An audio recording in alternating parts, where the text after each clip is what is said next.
আপনাদের সমাবেশে কোথায় থেকে লোকজন নিয়ে আসা হয় আমরা সেগুলো সবাই জানি, সবাই বুঝতে পারি। আপনাদের উপর ভর করে আপনাদেরকে ধ্বংস করে দেওয়ার পায়তারা করছে জামাত শিবির।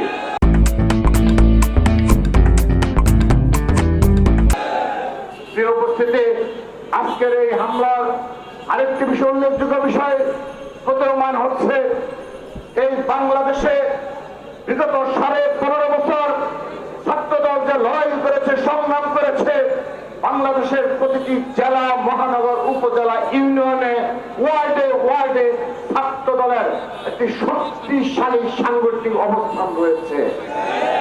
কিন্তু লক্ষ্য করে দেখুন, এই গুপ্ত সংগঠন যারা রয়েছে তাদের স্ট্রাকচার কখনো শক্তিশালী হয় না, তারা গুপ্ত থেকে কখনো প্রকাশিত হয় না।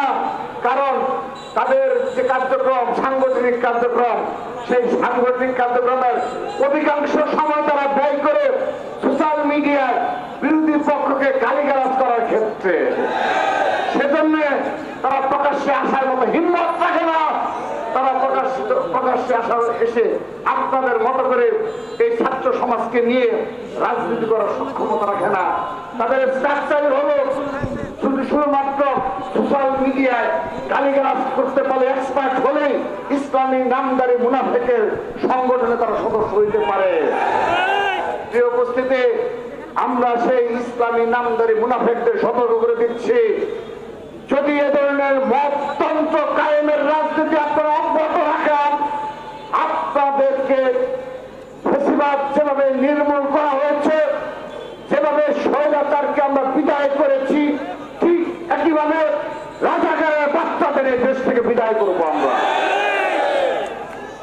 প্রিয় উপস্থিতি, আজকের এই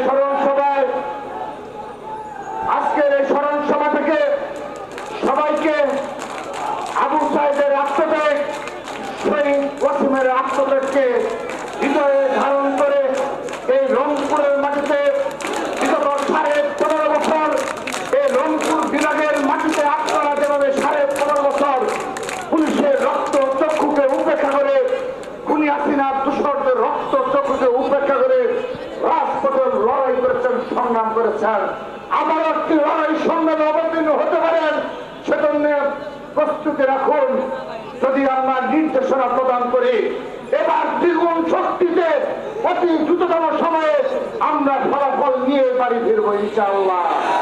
সেই আশাবাদ ব্যক্ত করে সবাইকে ধন্যবাদ জানিয়ে বিদায় নিচ্ছি। বাংলাদেশ জিন্দাবাদ, বাংলাদেশ জাতীয়তাবাদী ছাত্রদল জিন্দাবাদ। রাষ্ট্রপতি বীরুত্তম অমর হোক, মাটি ও মানুষের নেত্রী, আকর্ষণীয় দেশের নেত্রী এবং আপনাদের সমাবেশে কোথায় থেকে লোকজন নিয়ে আসা হয় আমরা সেগুলো সবাই জানি, সবাই বুঝতে পারি।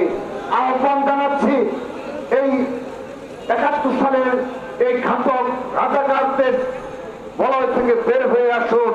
এখনো সময় রয়েছে, আপনাদের বয়স কম, আপনাদের উপর ভর করে আপনাদেরকে ধ্বংস করে যাওয়ার পায়তারা করছে জামাত শিবির।